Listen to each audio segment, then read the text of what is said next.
où cette cheville? Quoi? Vous vous moquez? C'est un poisson d'avril en mer. C'est avec ça que vous comptez conquérir du public? C'est comme pêcher le gros avec une ligne à ablette ou vouloir harponner une baleine avec une fourchette à dessert. Je rêve. Une dé ou calasse revêtue sur Roy. C'est tellement ridicule et affligeant que ça n'est presque indécent. Assurément consternant. Bon, puisque je suis là, j'ai guère le choix, me semble-t-il. Il faut bien se résigner. Voyons ce que je vais pouvoir trouver de passionnant à dire sur cette auto. Déjà, je ne peux pas dire que la révolution esthétique soit passée par là, même si le dessin initial est du Heritage Design. Reste une auto pas si désagréable à contempler. Elle a un peu d'une Fiat Uno, d'une Volkswagen Polo et même d'une Mercedes Classe A première du nom. C'est assez consensuel à défaut d'être avant-gardiste. Finalement, c'est plutôt réussi pour ne pas paraître démodé. Elle a plutôt bien vieilli pour une voiture apparue en 2002 et restylée en 2007. Probablement aussi du fait de sa faible diffusion dans l'Hexagone. Il s'en voit peu. Passons à l'intérieur, voir si elle a aussi bien vieilli. Si nous tenons compte de tout le faux divertissement proposé actuellement dans une auto, aucun doute que cette AVO n'est plus du tout au goût du jour. C'est totalement démodé. Déjà que face à ses contemporaines, elle ne brillait pas par le modernisme apparent de son habitacle, même si elle proposait généralement plus d'équipements de série que ses concurrentes. Le tableau de bord est un peu suranné, sa finition ne brille pas par la qualité d'assemblage des différents éléments mal ajustés, ou par leur revêtement moussé en plastique dur et uniquement dur. Par contre, mention spéciale à l'autoradio. Esthétique, parfaitement intégrée à l'ensemble, à tel point que cela donne à penser que toute l'auto a été construite autour de ce seul équipement.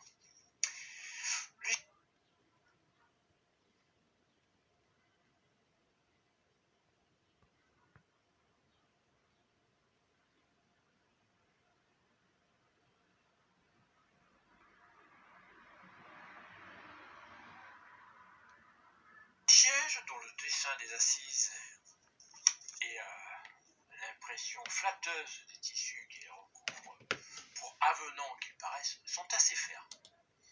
Possèdent un maintien latéral relatif et sont glissants proches de la savonnette.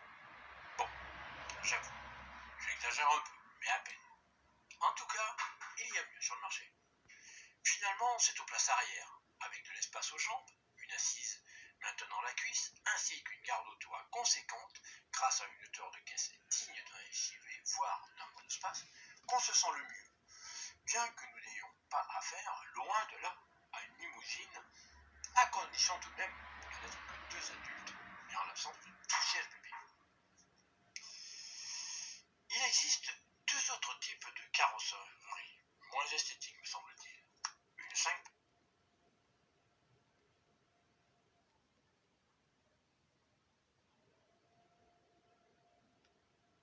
portes, un peu plus pratique, et une 4 portes, beaucoup plus rare, avec un coffre bien plus logeable.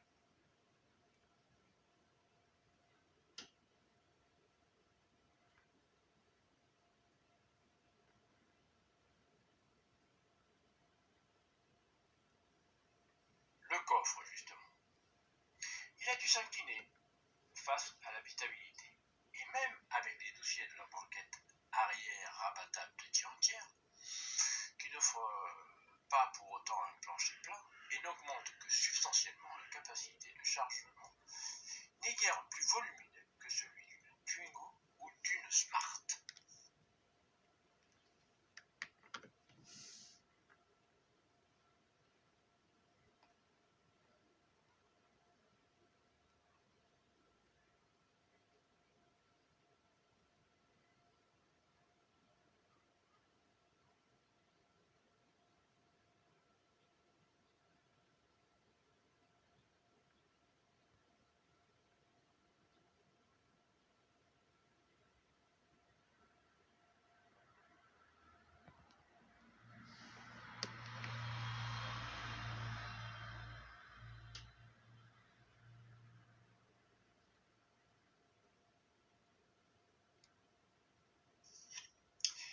La direction, quant à elle, n'est pas des plus précises. Elle ne souffre pas de vraies critiques, tant qu'on adopte une conduite coulée plus familiale que sportive. La tenue de route, de par un amortissement trop souple, conjugué à la fermeté et au maintien des sièges, n'incite pas à adopter une conduite sportive, bien au contraire. L'auto se vautre avec une forte prise de roulis en virage pris un peu vivement et sautille aux moindres aspérités de l'asphalte.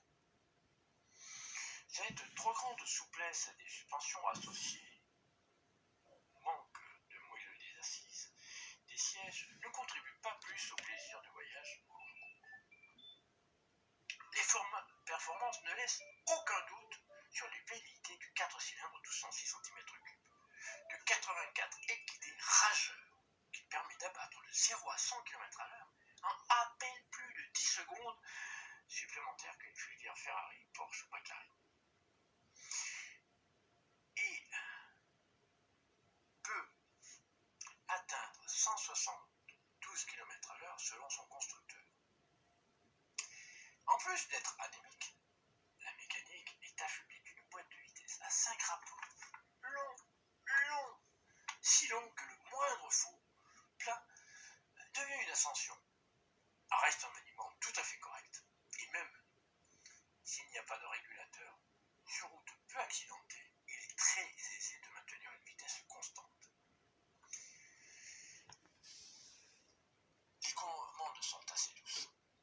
La consommation peut s'avérer importante en ville, mais pour qui sait la mener, elle reste dans la moyenne de ses concurrentes, aussi bien en ville qu'en route de campagne ou même sur autoroute.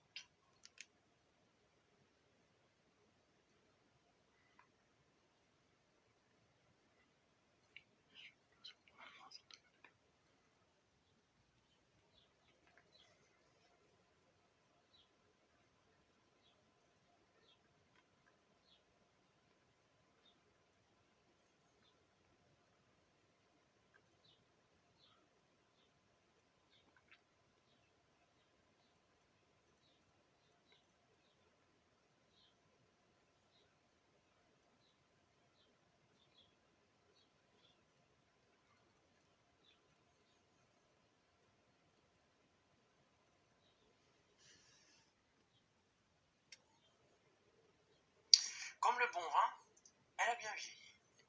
Côté esthétique, beaucoup moins côté prestations routières. Avec plus de 20 ans d'âge, ce n'est pas très surprenant. En résumé, cet avion n'est ni sportive,